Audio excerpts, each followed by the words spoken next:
Connor Tá an buach don cuireadh seo ó Alistair Gráine agus Dermot McLaughlin agus an chathaoirleach chun bheith seo nuamh ó eagraíocht dúntaach darlamsa eagraíocht dar teadal chunig mé as Gaeilge taisce cultúrtha bhar an teampall. So I'm very grateful to be here. You'll see the first slide I've used before. By the way, everything I'm talking about I've used before, but sure, the real skill, as I said to somebody at coffee, is not really, I really, in many ways, have no original ideas. The real skill is to know which ideas you take from other people, which are of value. And hopefully the value that you'll get from listening to me is that there is something of value. But that's the way I feel myself. But I'm sure a lot of people in here today also feel that way.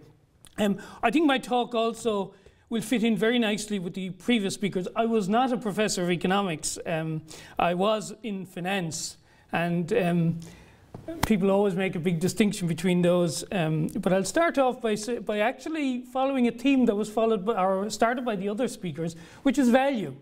And my experience of value, while I've written on it and talked about it in many ways today, my real emphasis on value is I agree that it is very complex in terms of valuation, in terms of objectively looking at the value.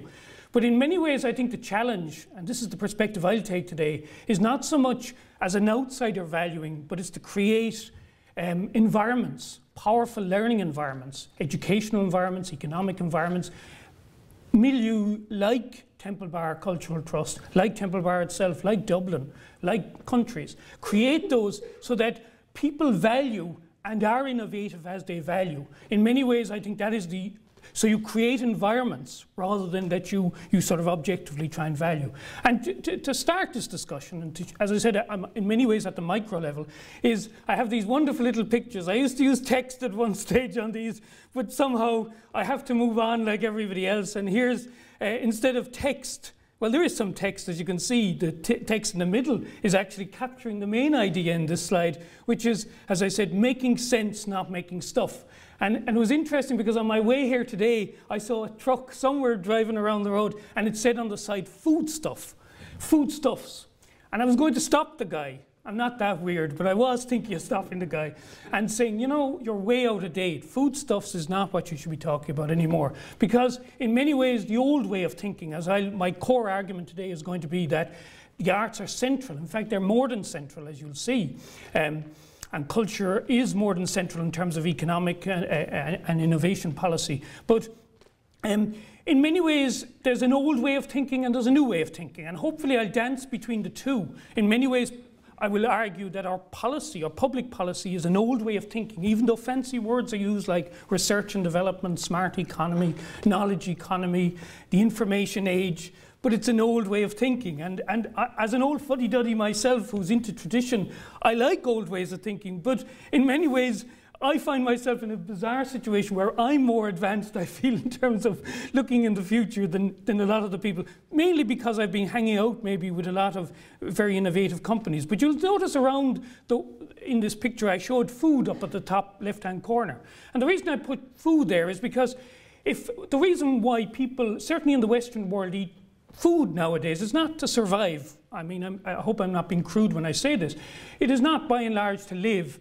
It is to make sense of their lives. It's to have meaning in their lives. And they eat because they eat certain foods, or down at the bottom you'll see I show somebody with fashion. They wear certain clothes, or in the middle they buy certain crafts, or on the right-hand side, digital media, they watch certain movies. It's because it gives them meaning in their lives. And they're prepared to pay for that. They're prepared to pay far more because it makes sense. That's why I said making sense, not making stuff. That is the real challenge for policymakers.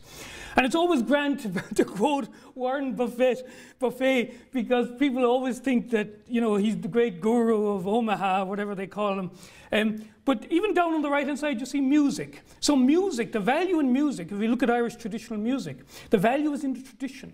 The value is in that thing you can't put your finger on. It's in the intangible. It's in the old way of thinking, in the industrial age. In many ways, the value was in the physical, the material thing. Now it's in many ways the air. So if up at the top, you'll notice in the middle, somehow that's meant to represent social networks. Well, what is the real value in social networks? If you look at the Googles and the Facebooks of this world, the thing that's of great value is not the technology. Unfortunately, policymakers don't seem to get that. It is actually that real intangible thing called trust. Do I like you? How do I feel about you?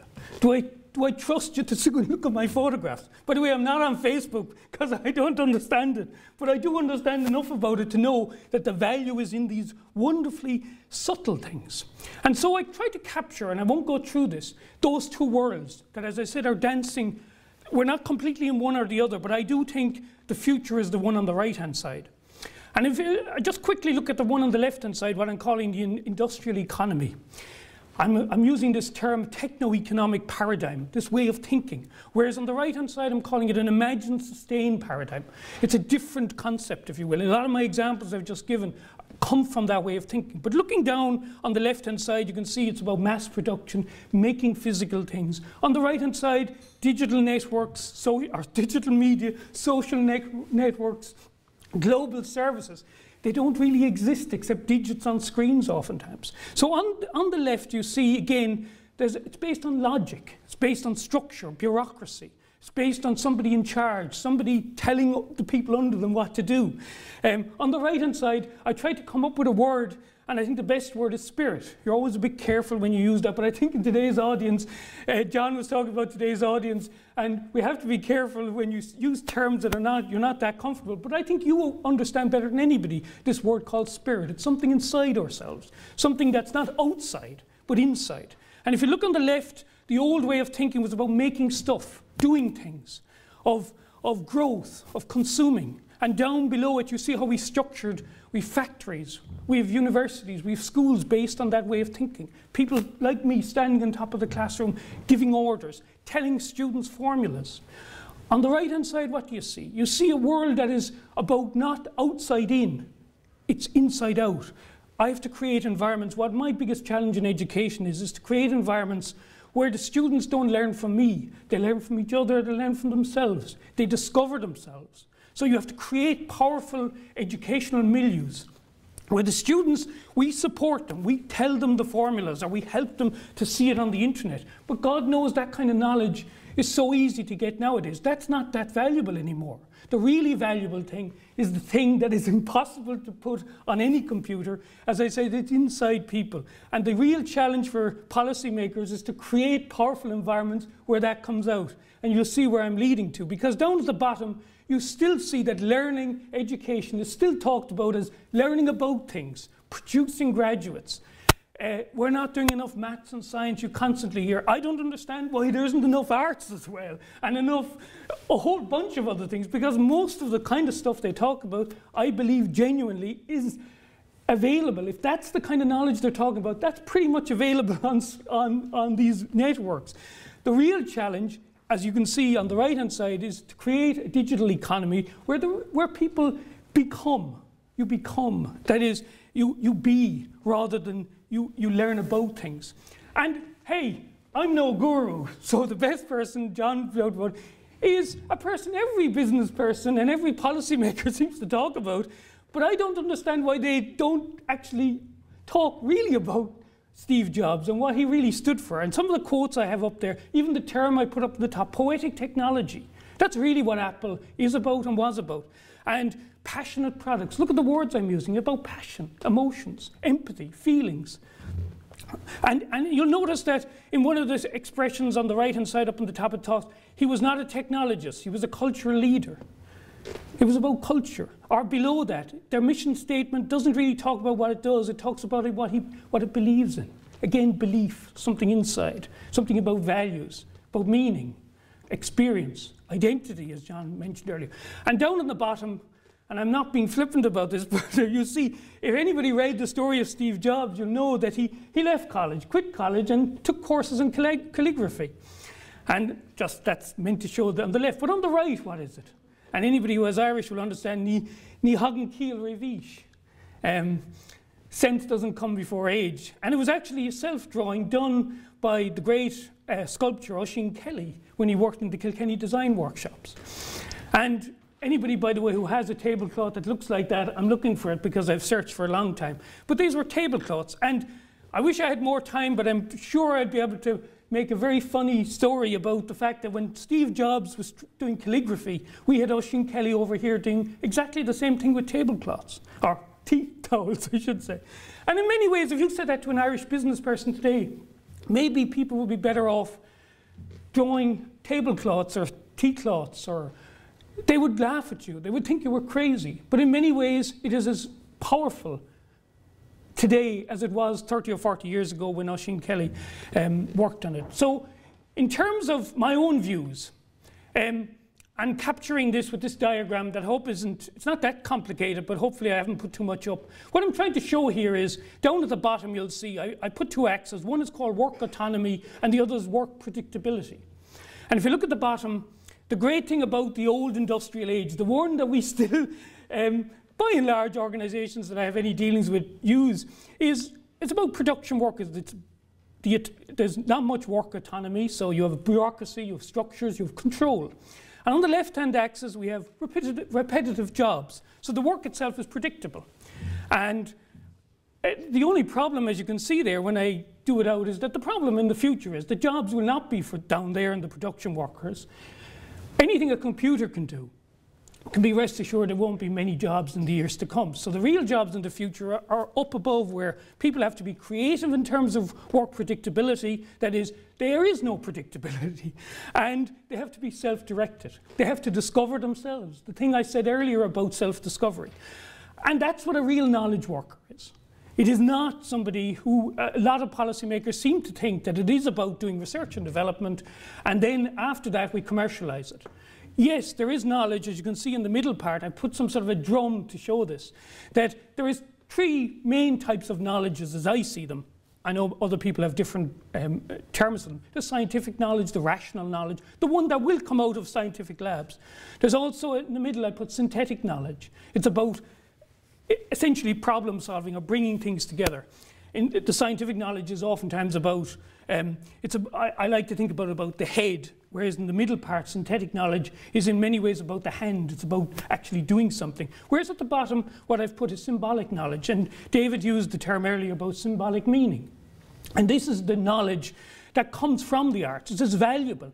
There is no, you can't make the sort of distinction we hear in this country that in some way that we have a sort of a smart economy if we pour enough money into research and development, and that somehow, yes, culture and all these things are nice and we can put them on the, it's actually central. If you look at the way I've described the modern economy or the digital age, these are resources, and all of them are knowledge resources. And going back to what I said about knowledge, or about the world of learning, you have to discover or find some way in which people become. The real flaw, I believe, in modern economics, I won't go down this road, is that resources, the old way of thinking, is right through the heart of economics, which is that resources are scarce. So you have to allocate resources. But that was all right 200 or 300 years ago, when resources, land, capital, labour, they were scarce. Now we're talking about resources that are not scarce, they're infinite, and they're renewable. Their imagination.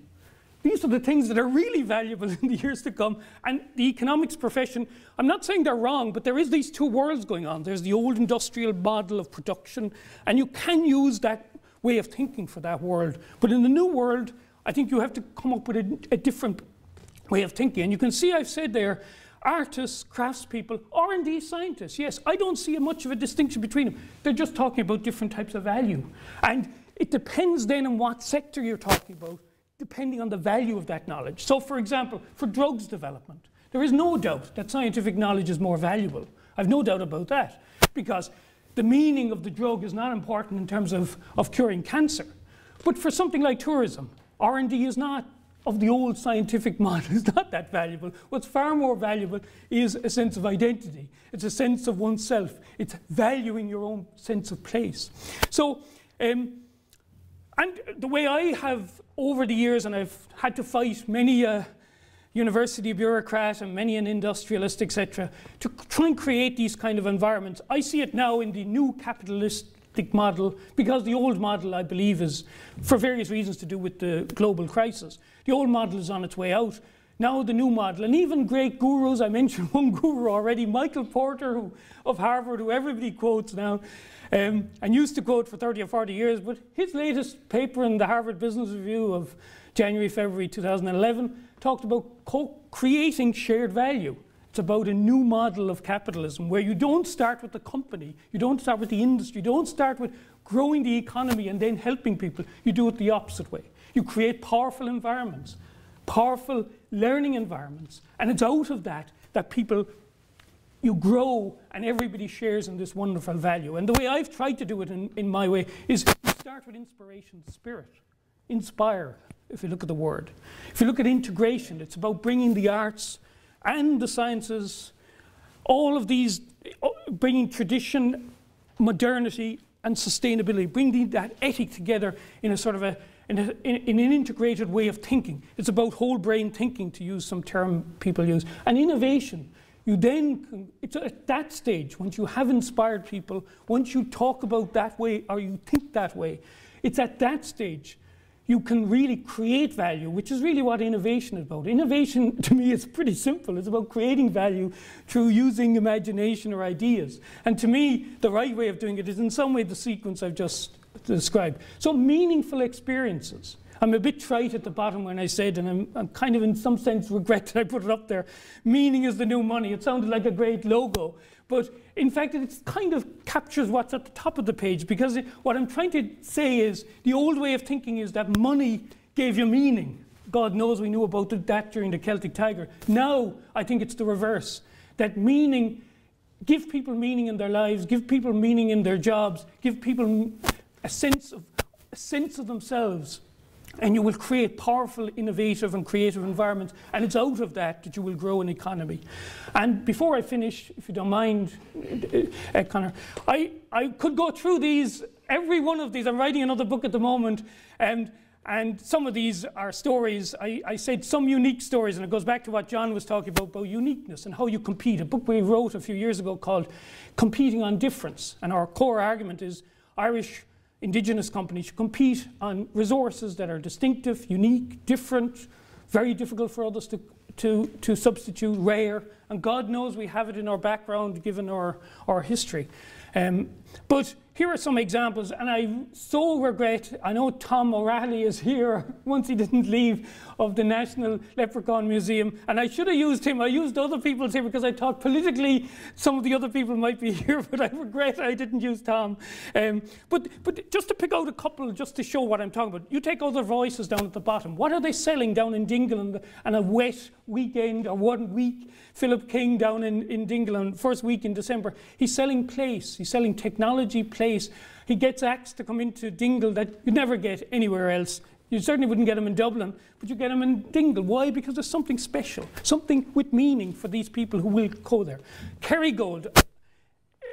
I don't have to tell you how Kerrygold sells in Germany, but they're selling an image of Ireland that has meaning for Germans. When they buy butter, they buy Kerrygold butter because it means something to them. They have a sense of something. It's that thing I said inside individuals.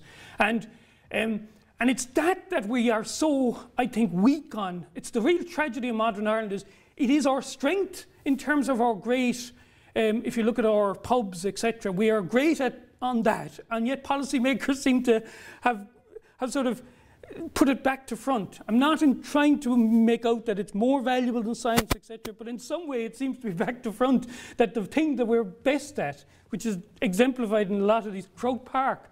I gave a talk to some policymakers not too long ago, and I said, look, study Croke Park and you learn a lot about where the Irish economy should be going. Why? It's rooted in community, it's rooted in place, and yet it is this stadium, certainly when it was open to soccer and rugby, it was global at the same time. I'll shut up and give no more examples, and I'll finish off, well, story of Kells, but I'll finish off, and I think it is only fitting that I should finish off with a quote from one of our great artists, Louis Le Brocquet, who died only a couple of weeks ago. And I mentioned earlier the Kilkenny Design Workshops, which to me, in many ways capture what I'm talking about. They only ran from the early 60s to the late 80s. But I've in some way today hopefully gave you a sense that I think that the challenge for us is not so much to think that the science lab is the innovative hub of the future, but the Kilkenny workshops or the studio was far more suitable, because if you look at the modern economy, the digital age, and think of ourselves buying on Amazon, etc., or booking here for today. The old way of thinking was I built something, I stacked it up, and I shipped it out. It was a physical thing. I didn't need to deal with the customer if I was a producer. In the modern economy, you're constantly dancing with the customer. The producer and the customer are constantly dancing with each other, are interrelating with each other. So they create value together. And so in many ways, the workshop, that place where people came to the customer and the people producing. I see it in the work I do with the Crafts Council. They come together. In some way, the craftsperson understands in some way, not only themselves, as I said earlier, but in some way because they're constantly interacting. And the logo on the left, the Kilkenny design logo, was actually designed by Louis Le Brocq himself. And you can see his quote. It's in many ways perfect for what I'm talking about today, because he talks about the heart, and he talks about consciousness, and he talks about Celtic symbols, but he also talks about the head. And in many ways, I wish I could have said it as nicely as he said it, is how do you take in some way the spirit that I captured in my first diagram, the two columns, how do you take the spirit that's inside all of us and somehow tie it to the head, to the rational? And I try and do it in my environments, as I say to my students, by trying to create chaotic and structured environment at the same time. That is the real hub of innovation. And there is no better environment for that than an artist community or people like yourselves who actually, as I said earlier, spend their whole lives with that way of thinking. So I'm convinced there's a fundamental flaw in Irish policy making because we have neglected where our great strength is. And my hope is in the years to come, if I'm ever invited back in 20 years' time, that we will see where our future really lies is in somehow bringing these two things together. Gurmila Mahagwev, Tamam Boyakti.